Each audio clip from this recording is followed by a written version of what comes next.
हमें जरूरत अपने धर्म के सेफ्टी के लिए पड़ गई। जब एक चीज बताइए, जिन मंदिरों में हमें पूजा अर्चना करनी चाहिए, जो मंदिर कहीं ना कहीं पुजारियों के घर होते हैं, अगर उन मंदिरों को तोड़ के पुजारियों को बेघर कर दिया जाएगा, अगर हमारी बहन बेटियों को झूठे प्यार में फंसाकर उनका लफ्जियात करके उनके टुकड़े करके किसी फ्रिज के अंदर, किसी नदी के अंदर, किसी नाले के अंदर डाला जाएगा, या कहा जाए कि हमारे किसी पूजनीय संत का सर से जुदा करने की बात कही जाएगी, तो आज समय की मांग है कि सनातन धर्म बोर्ड भी इस देश के अंदर होना चाहिए। जो भी आप देखोगे कि मुसलमानों द्वारा लगातार झूठे फल हमें खिला दिए जाते हैं, इंसान का यूरिन मिला के हमें जूस पिला दिया जाता है, ये हमारे भगवान के नाम से व्यापार करते हैं, लेकिन होते मुसलमान है। मेरा कहना सीधा ऐसे मुसलमानों से कि भाई जब तुम्हें इतना हिंदुओं से प्रेम है तो आइए अपना धर्म परिवर्तन कीजिए और रहिए हमारे धर्म के अंदर, क्या दिक्कत है। लेकिन तुम दूसरे के बाप को जैसा बाप बना रहे हो, अपने बाप को बाप कहना नहीं चाह रहे हो, ये सरासर गलत है। जो कुंभ का मेला लगता है उसमें मुसलमान दुकानें लगाएंगे या नहीं लगाएंगे, क्योंकि अभी आपने देखा कि तिरुपति बालाजी इतना बड़ा मंदिर और उसके अंदर भी प्रसाद के अंदर चर्बी मिलाई जा रही थी। तो सवालिया निशान उन लोगों का जो मुस्लिम लोग इन्वॉल्वमेंट है, वो लगातार हमारा धर्म भ्रष्ट करने की कोशिश कर रहे हैं। और धर्म रक्षा, राष्ट्र रक्षा, गौ माता की रक्षा और स्त्री रक्षा, इसके लिए अगर हमें गुंडा माना जाता है तो ऑन कैमरा कह रहा हूं हम गुंडे हैं, और इस गुंडे का टैग लेने में हम तो सौभाग्य महसूस करेंगे। सीधा से चलेगा ना। अब भाई देखो, संविधान इस देश के अंदर है और कुछ लोग इस देश को सरिया से चलाना चाहते हैं।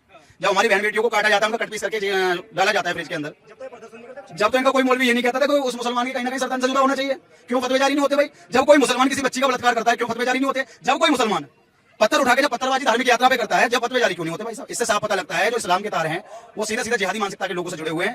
तो फिर सीएम अगर उन मुसलमानों के हैं तो उनकी मुसलमानी की खाला आला बाला धमकियां देती क्यों फिरती है। अभी बेगम फातिमा ने जो धमकी दी थी कि योगी आदित्यनाथ को बीच में से बांट देंगे, खत्म कर देंगे, उनके सीएम है, हम तो कह नहीं सकते। हम तो एक बात जानते हैं, आपके चैनल के माध्यम से कहना चाहता हूं कि योगी आदित्यनाथ जी पे मैं कहता हूं चाकू वाकू मारने की दूर की बात, अगर किसी ने एक उंगली उठा दी ना, उस उंगली को काट दिया जाएगा। तो सीधी सी बात है, सीएम पद पर जो बैठा है वो एक धर्म का संत भी है, और एक संत का कर्तव्य है कि वो अपने धर्म के लोगों को जगाए, और लोगों को उन्होंने ठेका नहीं रखा है कि और लोग कहीं ना कहीं उन्हें जान से मारने के बीच में धमकी देते हैं।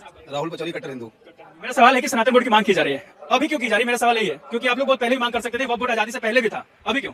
देखिए ऐसा है, जब वक्फ बोर्ड जिन जमीनों को घेर लेगा, जैसे कि मान के चलो जहाँ विद्यालय होने चाहिए थे, जहाँ गुरुकुल होने चाहिए थे, जहाँ मंदिर देवालय होने चाहिए थे, और वक्फ बोर्ड अगर वहां पर मदरसा खुलवा दे, अगर पीर मजारे बनवा दे, अगर मस्जिदें बनवा दे, तो मांग उठनी चाहिए ना। 60,000 से ज्यादा मंदिरों को तोड़ा गया मुगलों द्वारा, ये भारत का इतिहास है। और अगर आज हम 60,000 मंदिरों को हक के साथ लेने की बात करते हैं तो क्या गलत कर रहे हैं भाई। अगर एक चीज बताइए कि छोटी सी चीज है कि मुस्लिम वक्फ बोर्ड में मुस्लिम शब्द क्यों लगाया इन्होंने। वक्फ बोर्ड तो उसके लिए बनाया गया था जो अल्पसंख्यक लोग थे, उनकी संपत्ति चाहे वो पाकिस्तान में हो चाहे वो भारत में हो, उनकी सुरक्षा के लिए वक्फ बोर्ड बना था। वक्फ बोर्ड का मतलब ये थोड़ा था कि तुम सरकारी जमीनों को हड़पते चले जाओ, लाखों करोड़ों की संपत्ति को तुम अपना बना लो। तो अगर आज हम सनातन धर्म बोर्ड की मांग कर रहे हैं, वो इसलिए नहीं कर रहे कि हमें वक्फ बोर्ड को डाउन करना है। अगर कहीं पे भी आप देखोगे कि मुसलमानों द्वारा लगातार झूठे फल हमें खिला दिए जाते हैं, इंसान का यूरिन मिला के हमें जूस पिला दिया जाता है, ये हमारे भगवान के नाम से व्यापार करते हैं, लेकिन होते मुसलमान है। मेरा कहना सीधा ऐसे मुसलमानों से कि भाई जब तुम्हें इतना हिंदुओं से प्रेम है तो आइए अपना धर्म परिवर्तन कीजिए और रहिए हमारे धर्म के अंदर, क्या दिक्कत है। लेकिन तुम दूसरे के बाप को जैसा बाप बना रहे हो, अपने बाप को बाप कहना नहीं चाह रहे हो, ये सरासर गलत है। सवाल बनता है कि वक्फ बोर्ड बनाया गया था अल्पसंख्यकों के लिए, जो गरीब और असहाय की मदद करे। आप मेजोरिटी में हैं, बहुसंख्यक में आते हैं, तो आपको क्या जरूरत पड़ गई? हमें जरूरत अपने धर्म के सेफ्टी के लिए पड़ गई। जब एक चीज बताइए, जिन मंदिरों में हमें पूजा अर्चना करनी चाहिए, जो मंदिर कहीं ना कहीं पुजारियों के घर होते हैं, अगर उन मंदिरों को तोड़ के पुजारियों को बेघर कर दिया जाएगा, अगर हमारी बहन बेटियों को झूठे प्यार में फंसाकर उनका लफ्जियात करके उनके टुकड़े करके किसी फ्रिज के अंदर, किसी नदी के अंदर, किसी नाले के अंदर डाला जाएगा, या कहा जाए कि हमारे किसी पूजनीय संत का सर से जुदा करने की बात कही जाएगी, तो आज समय की मांग है कि सनातन धर्म बोर्ड भी इस देश के अंदर होना चाहिए, जो डिसाइड करेगा कि मंदिर के अंदर प्रसाद कौन बनाएगा, मंदिर के अंदर फूल कौन बेचेगा, मंदिर के अंदर क्या नियम कानून होने चाहिए, मंदिर के अंदर कैसे लोग क्या कपड़े पहन के आएंगे। उसके साथ साथ हमारे जो कुंभ का मेला लगता है उसमें मुसलमान दुकानें लगाएंगे या नहीं लगाएंगे, क्योंकि अभी आपने देखा कि तिरुपति बालाजी इतना बड़ा मंदिर और उसके अंदर भी प्रसाद के अंदर चर्बी मिलाई जा रही थी। तो सवालिया निशान उन लोगों का जो मुस्लिम लोग इन्वॉल्वमेंट है, वो लगातार हमारा धर्म भ्रष्ट करने की कोशिश कर रहे हैं। तो यहाँ पे लिखा हुआ है जन जन में ठाना है, हर सनातनी को जगाना है। सनातनी पहले भी थे, अभी भी हैं, आगे भी रहेंगे, तो जगाना की जगह किसको है? देखिए जगाना उन लोगों को है जो आज कहीं ना कहीं भाईचारे का कीड़ा जिनको काटा हुआ है, जो हिंदू मुस्लिम भाईचारे की बात करता है। क्योंकि मेरी नजर में गाय को रोटी देने वाला और गाय को रोटी के साथ खाने वाला कभी भाई भाई नहीं हो सकता, क्योंकि इनकी मानसिकता सिर्फ इतनी है। हमारी मानसिकता में 6 साल की बच्ची को देवी माना जाता है, इनकी मानसिकता से 6 साल की बेटी को बीवी माना जाता है। तो दोनों धर्म में बहुत समानता है। इसलिए जैसे अभी जो मांग कर रहे हैं उनके ऊपर कि बीजेपी आई है तब से ज्यादा आप लोग हो हल्ला मचा रहे हो, मांग करने लगे हो, क्यों ऐसा? भाई देखो, बीजेपी अगर हमारे लिए सोच रही है तो हम तो हवा मचाएंगे ना। कांग्रेस शासन में इन्होंने हवा मचाया था 1947 में भारत देश के बंटवारे करके, जब पाकिस्तान इन्होंने ले लिया धर्म के आधार पर, जब बंटवारा हुआ था। उसके अलावा अगर बात की जाए 1962 में हमारी पवित्र मानसरोवर झील को चाइना को दे दिया गया था, जब इन्होंने हवा मचाया था। जब 1975 में इस देश के अंदर इमरजेंसी लगा दी गई थी, जब हवा मचा था। या फिर 1984 में हमारे सिख भाइयों को ऑन रोड पर जब खत्म कर दिया गया था, जब हवा इन लोगों ने करा। कश्मीर के अंदर हमारे हिंदू भाइयों को, माताओं बहनों के साथ जो बलात्कार हुआ, इतिहास गवाह है, जब हवाला ये नहीं करते थे। अगर आज हम जैसे राम के नारे लगा देते हैं, जय गौ माता के नारे लगा देते हैं, हम अपने धर्म की बात करते हैं, तो आगे क्या परेशानी है भाई? आतंकवाद बोला जाता है आप लोगों को, कांग्रेस के कई लीडर बोल चुके हैं, इसलिए मैं आपको बता रहा हूँ। देखिए मैं सीधी भाषा में कहता हूँ, ज्यादा मैं इधर उधर की बात नहीं करता। आत्मरक्षा और धर्म रक्षा, राष्ट्र रक्षा, गौ माता की रक्षा और स्त्री रक्षा, इसके लिए अगर हमें गुंडा माना जाता है तो ऑन कैमरा कह रहा हूं हम गुंडे हैं, और इस गुंडे का टैग लेने में हम तो सौभाग्य महसूस करेंगे, क्योंकि हम आत्म, राष्ट्र, गौ रक्षा, स्त्री रक्षा के लिए कम से कम आगे तो खड़े हैं। हम उन लोगों में से तो नहीं है जो अपनी बहन बेटियों को भी मार के खा जाते हैं। इसलिए हमें गर्व होता है कि हम सनातनी है। बनता है कि ये जो कांग्रेस लीडर है, कई लोग आरोप लगा रहे हैं कि अभी क्यों चल रहा है सब चीजें, और क्या लगता है सरकार मान जाएगी? क्योंकि हिंदुस्तान संविधान से चलता है, तो ये अलग से मांग क्यों करना?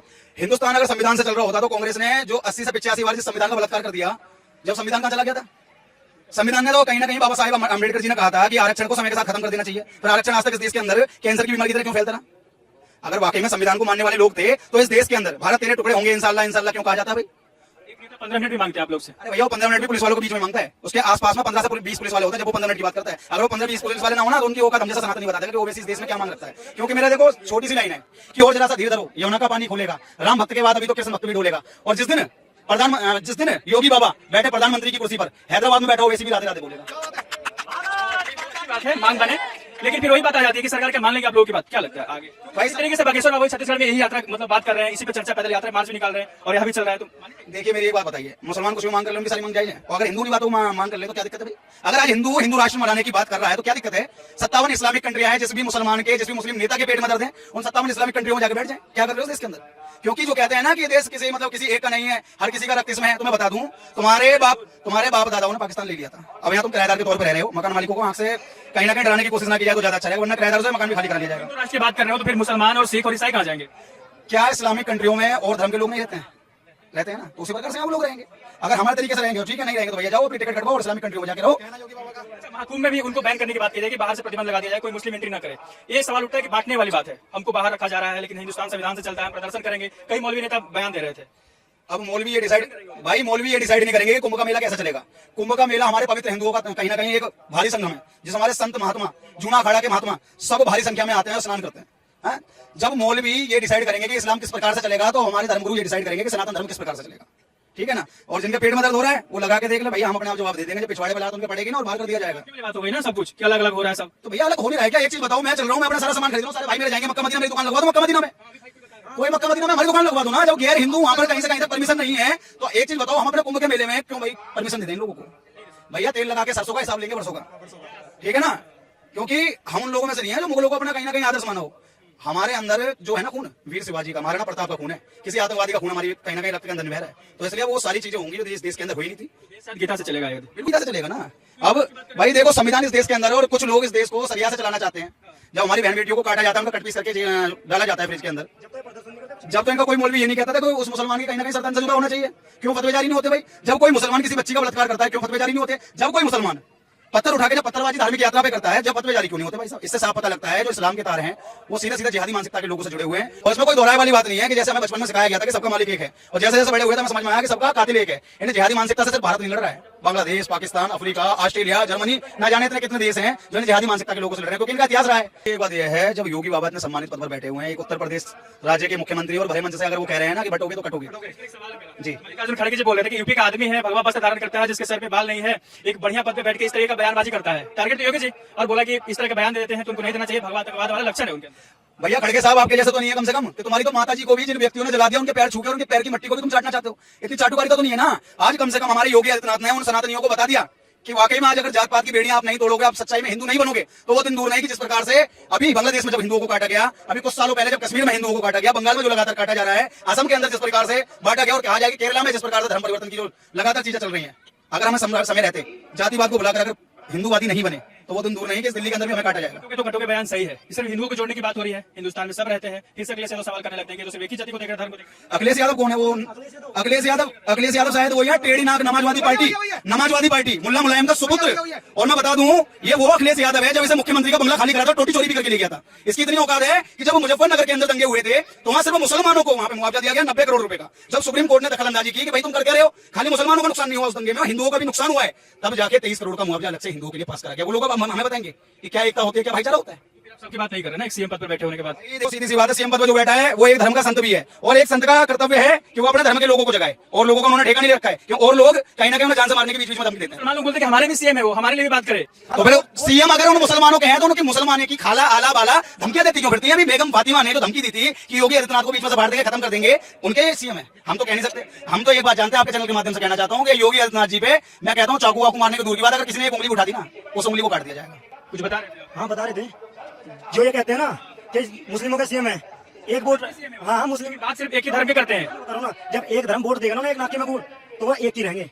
ठीक है, मुस्लिम कितनी वोट देवे? राशन तो उनका गपा गप खा रहे 10-10 बच्चे वाले वोट देते हैं हम। आज ही देते हैं, जब तो 37 सीट से चली जाती कांग्रेस को। इनकी मानसिकता इतनी सी है, यूपी के अंदर एक मानसिकता है, रामगोपाल भाई हमारे मिश्रा जी जो जिनका हत्या कर दी गई थी, और ये वो लोग हैं जो 4-4 बीबियां पर रखना पसंद करते हैं, तो इनके लिए चंद लाइन है, हम दो हमारे 70 सबके हाथ में ईट पत्थर, और जीते जी नहीं संभलती, एक मरने के बाद चाहिए 72। इन लोगों को ये मान सकता है। क्या क्यों चाहिए सनातन बोर्ड आप लोगों को? अच्छे खासा सब कुछ चल रहा था। हिंदू को जागना चाहिए भैया, हिंदू जागेगा तभी तो कुछ करेगा, जब जागेगा नहीं तो क्या करेगा? यहाँ पे लिखा भी है एक नारा, जन जन ने ठाना है सनातनी को। पहले नहीं जगह थे आप लोग? भैया जब पहले की पीढ़ी आज की पीढ़ी में बहुत फर्क है। क्या फर्क है बता दीजिए। फर्क ये है, पहले इतना लोगों को कुछ पता नहीं था, कम पढ़े लिखे लोग थे। आज सब दुनिया पढ़ी लिखी है, तो उसे सब कुछ पता लग गया कि हमारे साथ पहले के जो हिंदू थे ना, हमारे बाप दादाओं ने भी कहीं ना कहीं कुर्बानियां दी हैं इस भगवे की रक्षा में। जब आज ये भगवा डाल के हम यहाँ पे खड़े हैं, तो जो पहले जय श्री राम के नारे कोई लगाता था कांग्रेस शासन काल में, तो उनकी हत्याएं करवा दी जाएगी करते थे, और राम भक्तों पर गोलियां भी चली थी। तो मैं बता दूं, जो हमारे पूर्वजों ने मेहनत करी है, आज उसी का रंग है कि इस देश के अंदर सनातन धर्म बोर्ड की मांग हम उठा रहे हैं। टारगेट क्यों किया जाता है? भगवा वस्त्र जो आप अभी धारण किए हुए, इसको टारगेट क्यों किया जाता है? देखिए, जो धर्म विरोधी लोग हैं वो भी इसी देश में पनप रहे हैं। सेक्युलर गैंग भी देश में, वो भी बोलता है कि जो इस संविधान से नहीं मानते गुंडा है, मवाली है ऐसे। जब रावण और राम जी का युद्ध हुआ था, जब भी जय श्री राम के नारे से कहीं ना कहीं जो रावण पक्ष के लोग थे बिदक जाया करते थे, उसी प्रकार से आज भी हम जब जय श्री राम का नारा लगाते हैं, जब भगवा वस्त्र को धारण करके आते हैं ना, तो जो राक्षस प्रवृत्ति के लोग इस कलयुग में हैं, वो बेचारे बिदक जाते हैं। तो इससे पता लगता है जो राक्षस प्रवृत्ति के लोग हैं उन्हें भगवा पसंद नहीं है। बात करें सेक्युलर होंगे वो लोग। बिल्कुल सेकुलर लोग हैं, ये वो लोग हैं जो कहीं ना कहीं किसी राजनीतिक मंच पे जब खड़े हो जाते हैं तो वहां जय श्री राम बोलते हैं, लेकिन उसी जय श्री राम के नारे के बाद जब पीछे वाले मंच पे जाते हैं तो बोटियां नोच रहे होते हैं। अनिल पाठक, अनिल पाठक, एक सवाल है, यहाँ पे क्यों आए अभी आप? यहाँ पे कथा सुनने आया पहली बात तो। हाँ, एक मांग की जा रही है, सनातन धर्म संसद भी लगाया गया है, सनातन बोर्ड की मांग की जा रही है, क्यों मांग की जा रही है? ये जरूरत है। अगर वक्फ बोर्ड है तो फिर सनातन बोर्ड भी होना चाहिए। आज तक तो पता ही नहीं था वक्फ बोर्ड, इतनी सरकारें आई, किसी ने जाना ही नहीं क्या है वक्फ बोर्ड और कितनी जमीन है क्या है, तो ये भी तो देखो ना। अभी क्यों मांग कर रहे थे आप लोग? पहले क्यों नहीं मांग रहे थे? ये समझ में नहीं था ना, ये सोच ही नहीं थी, किसी को बताया नहीं कि सरकार ने की है। तो कांग्रेस पार्टी गुमराह कर रख रही थी। बिल्कुल कांग्रेस ने बनाया है, और जब सनातन जब वक्फ बोर्ड बनाया तभी सनातन बोर्ड बनाना चाहिए था। बनता है कि बीजेपी आई है तब से ज्यादा होने लगा है सब चीज, धर्म संसद बिठाया जा रहा है, पैदल मार्च चलाया जा रहा है। तो अच्छा है ना, ये गलत कहाँ से? बिल्कुल हाँ, सनातनी अगर जग रहे हैं तो अच्छी बात, जगाया जा रहा है तो अच्छी बात। बनाया गया था अल्पसंख्यक के लिए, जो माइनॉरिटी में है उनके लिए बनाया गया था, लेकिन आप लोग बहुसंख्यक में है, फिर क्यों चाहिए? ये जब बहुसंख्यक होंगे तो खत्म हो जाएगा वक्फ बोर्ड, तभी तो रहेगा ये। फिर सबको चाहिए, अब सबका बराबर। क्या नाम है आगे ना जरा? बहुत देर से खड़े हो यार, देखने में लगे थे। चलिए, ये देखा आपने क्यों सनातन बोर्ड की मांग की जा रही है और धर्म संसद लगाया गया है। और भी लोगों से बात करेंगे, पूछेंगे क्यों चाहिए सनातन बोर्ड की मांग क्यों कर रहे हैं और अभी क्यों कर रहे हैं। बाकी बने रहे हमारे साथ, तो देखते रहिए द लोकसभा।